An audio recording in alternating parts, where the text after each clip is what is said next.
Ananda and his master sit side by side on a smooth, flat rock along the picturesque riverbank. The tranquil scene is a symphony of nature's beauty. The river's gentle flow whispered secrets of ancient times, while the lush greenery around them swayed softly in the breeze. Both are meditating for hours, their eyes closed, their breaths in perfect harmony with the rhythmic murmur of the river. The connection between them, forged through shared silence and deep understanding, feels almost tangible, like an invisible thread binding their spirits in the embrace of nature. Finally, Ananda opens his eyes slowly, breaking the silence with a soft yet earnest voice. He asks, "Master, may I ask you something that has been on my mind?" The master opens his eyes gently, turning his calm gaze towards Ananda, and says, "Of course, Ananda. What is it that troubles you?"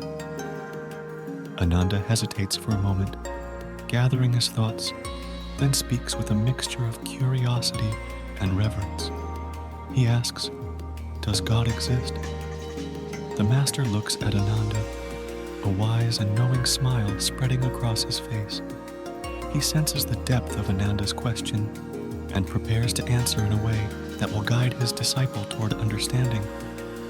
"Sure, Ananda," the master replied. "Let me tell you a story first, and then you can say if you got your answer, okay?" Ananda, as always who likes to hear his master's stories, nodded his head quite eagerly. In our last chapter, Ananda discovered the profound nature of true kindness and the importance of a compassionate heart with the story of the king and the beggar. Today, he asks a new question, poised to receive further enlightenment from his master. Come, let's join Ananda, and together we listen to Master's story. But before we hear the story, I want to remind you to support our channel. It means a lot to us. If you're new here or haven't yet subscribed, hit that subscribe button and join our community. By subscribing, you'll never miss any of our exciting historical explorations or these powerful short stories. As the story goes, the master begins, his voice calm and measured. One serene morning, I was meditating in a forest up in the hills. The air was crisp, carrying the scent of pine and earth, and the birds sang a gentle chorus, their melodies blending harmoniously with the rustling leaves. Shafts of golden sunlight pierced through the dense canopy, creating a mosaic of light and shadow on the forest floor. Along this time, a villager, passing by on a narrow trail, noticed me and, with a mix of curiosity and reverence, approached to ask, "Does God exist?" I replied, "Yes, he does." He then left without any further questions. However, not long after, another man, a wanderer maybe with a restless spirit, found his way to me and posed the same question. "Hey, does God exist?" I said, "No, he doesn't." And he left. Later that afternoon, as the sun dipped low and the shadows grew long, a third man arrived, his eyes filled with the weight of existential inquiry. He asked the same, "Does God exist?" My response was simple, "That's for you to decide." That man left too. The master now pauses for a moment, letting the weight of his words settle. Then looking at Ananda with a calm smile, he said, "Well, that's the end of the story." Ananda bows down to his master and thanks him for the story. But the master can't help but burst into a gentle laugh, noticing Ananda looking very confused. He asks, "What happened, Ananda? You look puzzled." Ananda, without wasting a moment, asks, "But master, you gave different answers to the same question to all three of them?